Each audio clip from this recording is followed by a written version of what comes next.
Hello guys, तो कैसे हो आप लोग। आई होप सब बढ़िया होंगे। तो आज मैं एक और कैबिन लेटर के एसी के बारे में आपके बारे में डिस्कशन करने वाला हूँ, एरर कोड के बारे में। तो आज मैं कम से कम आपके सामने है कितने एरर कोड हैं, तो जितना हमसे हो पाएगा उतना हम एरर कोड सॉल्व करेंगे। ऐसे काफ़ी एरर कोड हैं, इसकी काफ़ी लंबी प्ले लिस्ट बन जाएगी। तो अभी हम जो एरर कोड सॉल्व करने वाले हैं वो है ई जो हम पहले मैं कर चुका था error code solve.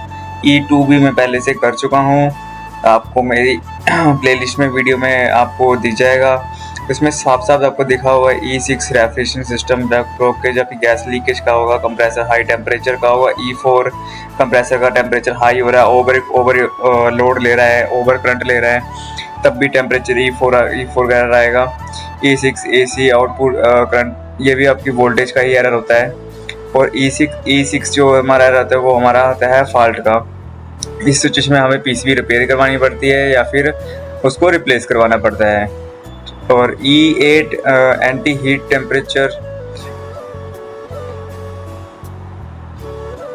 E8 anti high temperature, यानी कि ये हमारा जो एरर शो करेगा ये हमारा कॉइल सेंसर, रूम सेंसर या फिर आउटडोर में जो सेंसर लगे होते हैं उनमें एरर कोड शो करेगा।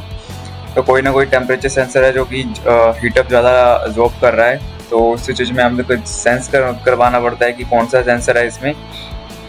तो F1 भी हमारा जो है कि रूम सेंसर का ही एरर आता है, F2 भी हमारा टेम्परेचर सेंसर का ही एरर आता है इंडोर में, और F3 भी हमारा सेंसर का ही है जो कि हमारा कॉइल सेंसर लगा होता है रूम, जो हमारे कंडेंसर के बाहर रूम सेंसर लगा होता है आउटडोर में, उसका एरर है। F4 हमारा जो कॉइल सेंसर होता है जो हमारे आउटडोर में लगा होता है कंडेंसर के ऊपर, उसका एरर शो करेगा हमारा F4।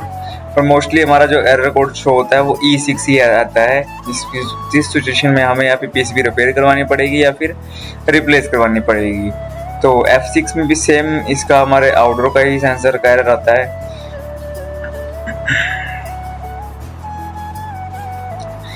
F6 जो हमारा एरर होता है वो एंटी हाई टेम्परेचर, ये भी हमारा जो सेंसर्स का ही एरर कोड है।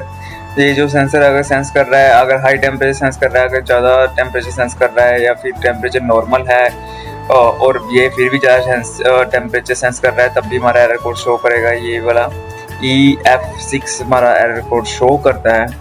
सो अगले जितने भी एरर कोड हैं आपको नेक्स्ट वीडियो में देखने को मिलेंगे। तो थैंक यू फॉर वॉचिंग।